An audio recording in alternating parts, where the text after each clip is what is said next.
subscribe to our channel and press the bell icon. السلام علیکم عزیز طلباء و طالبات، 10th سائنس کوشچن آنسر سر عبدالستار خان اس یوٹیوب چینل میں آپ تمام کا استقبال ہے۔ سائنس اینڈ ٹیکنالوجی سائنس 1 کا چھٹا سبق ہے انحراف نور۔ اس کے سوالات کے جوابات اور سرگرمیاں دیکھیں گے۔ چلیے شروعات کرتے ہیں۔ سوال نمبر 1 ہے، درج ذیل بیانات مکمل کیجیے اور ان کی وضاحت کیجیے۔ الف، اور روشنی کے آگے جانے کے ڈیش پر انحراف نما منحصر ہوتا ہے۔ ب، نور کے ایک شفاف واسطے سے دوسرے شفاف واسطے میں داخل ہوتے وقت ڈیش تبدیلی ہونے کے قدرتی عمل کو انحراف کہتے ہیں۔ اس کا جواب ہے، پہلے کا جواب ہے رفتار اور دوسرے کا جواب ہے سمت۔ دوسرا سوال ہے، ذیل کے بیانات کے ثبوت لکھیے۔ الف، اگر ایک شیشے کے مستطیل پر پڑنے والی شعاع کا زاویہ وقوع آئی ہو اور مستطیل سے باہر آتے وقت اس کا زاویہ مخرجہ ای ہو تو آئی مساوی ہے ای۔ ب، قوس قزح نور کے انتشار، انحراف اور اندرونی انعکاس ان تینوں قدرتی مظاہر کا مجموعی اثر ہے۔ یہ پہلے کی شکل ہے۔ پہلے سوال کا جواب ہے، شیشے کے مستطیل کے ذریعے انحراف نما کا اظہار اس میں کیا جا رہا ہے۔ شعاع وقوع، شعاع منحرفہ دونوں بتائے گئے ہیں، زاویہ ای اور آئی۔ پہلا نقطہ ہے، درجہ بالا شکل میں شیشے کے مستطیل میں 2 مرتبہ انحراف نور عمل میں آتا ہے۔ پہلا انحراف ضلع پی کیو کے نقطہ N پر عمل میں آتا ہے جبکہ نوری شعاع ہوا سے شیشے میں داخل ہوتی ہے۔ دوسرا انحراف ضلع SR کے نقطہ M پر عمل میں آتا ہے جبکہ نوری شعاع شیشے سے ہوا میں داخل ہوتی ہے۔ تیسرا نقطہ ہے، درجہ بالا شکل میں زاویہ وقوع I، زاویہ انحراف R، زاویہ مخرجہ E ہے۔ نقطہ N پر اسنیل کا قانون استعمال کرنے پر شیشہ N ہوا سے سائن I/سائن R، یہ پہلی مساوات ہے۔ نقطہ M پر اسنیل کا قانون استعمال کرنے پر شیشہ N ہوا مساوی ہے سائن R/سائن E، یہ دوسری مساوات ہے۔ چونکہ شیشہ N ہوا ہے اس لیے 1 ہوا N شیشہ، اب سائن I/سائن R مساوی ہے 1 سائن R/سائن E، مساوات 1 اور 2 سے، اس لیے سائن I/سائن R مساوی ہے سائن E/سائن R، اس لیے سائن I مساوی ہے سائن E، اور اس لیے زاویہ I اور زاویہ E مساوی ہے، لہذا زاویہ وقوع زاویہ مخرجہ کے مساوی ہوتا ہے۔ دوسرا سوال ہے، قوس قزح نور کے انتشار، انحراف اور اندرونی انعکاس ان تینوں قدرتی مظاہر کا مجموعہ ہے، مجموعہ اثر ہے۔ اس کا جواب ہے، پہلا نقطہ ہے، قوس قزح بارش کے بعد آسمان میں نظر آتا ہے۔ دوسرا، فضا میں موجود پانی کی بوندیں چھوٹے منشور کی طرح کام کرتی ہے۔ تیسرا، جب سورج کی روشنی ان پانی کی بوندوں میں داخل ہوتی ہے یہ منحرف اور منتشر ہو جاتی ہے۔ چوتھا، یہ منتشر روشنی بوند کے اندر ہی مجموعی طور پر منعکس ہوتی ہے اور جب بوند سے باہر نکلتی ہے تو پھر منحرف ہوتی ہے۔ پانچواں، ان تمام مظاہر کے مجموعی اثر کے طور پر دھنک کی 7 رنگین نظر آتی ہے۔ یہ یہاں پر سفید شعاع سے بننے والا جو لطیف والا طیف ہے، مثلثی منشور کا استعمال کیا گیا ہے۔ یہ مثلثی منشور اگر سورج کی شعاع کے سامنے رکھا جائے تو یہ سفید شعاع گزرے گی، اور یہ سفید شعاع کیا کرے گی، اگر باریک سوراخ سے گزاری جائے، جب یہ مثلثی منشور پر پڑے گی تو پردے پر اس کا رنگ وائلٹ رہے گا، یعنی وبگیور کا رہے گا، یعنی سرخ، نارنجی، پیلا، ہرا، نیلا، آسمانی اور بنفشی۔ تیسرا سوال ہے ذیل میں دیے ہوئے سوالوں کے جوابات میں سے صحیح جواب کون سا ہے؟ لکھیے۔ الف، تاروں کی جھلملاہٹ کی وجہ کیا ہے؟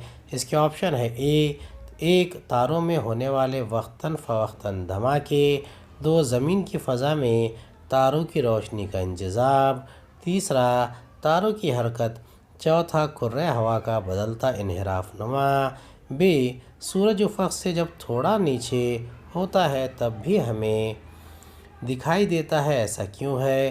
اس کا جواب ہے انعکاس نور۔ اس کے آپشن ہے انعکاس نور، دوسرا انحراف نور، تیسرا نور کا بکھرنا، چوتھا نور کا انجذاب۔ اس کے جواب اگلی سلائیڈ میں دیکھیں گے۔ اگر شیشے کا ہوا کی بنسبت انحراف نما 3/2 ہو تب ہوا کا شیشے کی بنسبت انحراف نما کیا ہوگا؟ سوال نمبر 3 کے جوابات ہے کرۂ ہوا کا بدلتا ہوا انحراف نما، پہلے کا جواب ہے، دوسرے کا انحراف نور، تیسرا ہوا کا شیشے کی بنسبت انحراف نما 2/3۔ اگلا سوال ہے انحراف نور ریفریکشن آف لائٹ سے کیا مراد ہے؟ اس کا جواب ہے انحراف نور ریفریکشن آف لائٹ، شعاع نور جب ایک شفاف واسطے سے دوسرے شفاف واسطے میں ترچھی گزرتی ہے تو خط مستقیم میں گزرنے کی بجائے اپنی سمت بدل لیتی ہے۔ شعاع نور کے اس طرح راستہ بدلنے کے مظہر کو انحراف نور کہتے ہیں۔ دوسرا، تعریف لکھیے زاویہ وقوع اور زاویہ منحرفہ۔ اس کا جواب ہے پہلا ہے زاویہ وقوع، نقطہ وقوع سے کھینچے گئے عمود کے اور شعاع وقوع کے درمیان کا زاویہ وقوع کہلاتا ہے۔ دوسرا، زاویہ منحرفہ، نقطہ وقوع سے گزرنے والے عمود کے ساتھ شعاع مخرجہ کے درمیان کا زاویہ منحرفہ کہلاتا ہے۔ تیسرا سوال ہے انحراف نور کے قوانین بیان کیجیے۔ اس کا جواب ہے پہلا نقطہ ہے شعاع وقوع اور شعاع منحرفہ نقطہ وقوع سے گزرنے والے عمود کی مخالف سمتوں میں ہوتے ہیں اور یہ تینوں یعنی شعاع وقوع، شعاع منحرفہ اور عمود ایک ہی مستوی میں واقع ہوتے ہیں۔ دوسرا، دیے ہوئے واسطوں کی ایک جوڑی کے لیے زاویہ وقوع کے سائن اور زاویہ منحرفہ کے سائن کی بنسبت مستقل ہوتی ہے۔ اسنیل کا قانون اس مستقل کو پہلے واسطے کے تعلق سے دوسرے واسطے کا انحراف نما کہتے ہیں۔ چوتھا سوال ہے ذیل کی مثالیں حل کیجیے۔ الف، اگر ایک واسطے میں نور کی رفتار 1.5 × 10⁸ میٹر پر سیکنڈ ہو تب اس واسطے کا مطلق انحراف نما کیا ہوگا؟ اس کا جواب 2 آنا چاہیے۔ اگر شیشے کا مطلق انحراف نما 3/2 ہو اور پانی کا 4/3 ہو تب شیشے کا پانی کی بنسبت انحراف نما کیا ہوگا؟ اس کا جواب 9/8 آنا چاہیے۔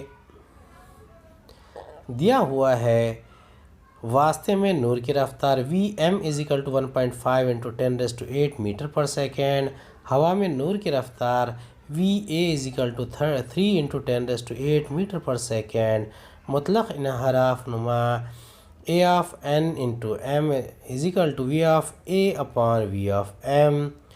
اس لیے n m = 3 × 10⁸ 1.5 × 10⁸ 2۔ اس لیے واسطے کا مطلق انحراف نما 2 ہے۔ اگلے سوال کا جواب ہے دیا ہوا ہے A(ng) = 3/2 VA/VG، VA = 3 × 10⁸ میٹر پر second square, A(n × W) = 4/3 VA/V(W)۔ چونکہ VA/VG = 3/2 اس لیے VG = 3 × 10⁸ 2/3 2 × 10⁸ میٹر پر سیکنڈ۔ اس لیے W(ng) = V(W)/VG = 2.25 × 10⁸ 2 × 10⁸ 225/200 that is equal to 9/8. اس لیے اس کا آنسر رہے گا 1.125. لہٰذا شیشے کا پانی کی بنسبت انحراف نما 9/8 یعنی 1.125 ہوگا. امید ہے آپ کو ہمارا ویڈیو پسند آیا ہوگا. اگلے ویڈیو میں دوبارہ ملاقات ہوگی. خدا حافظ.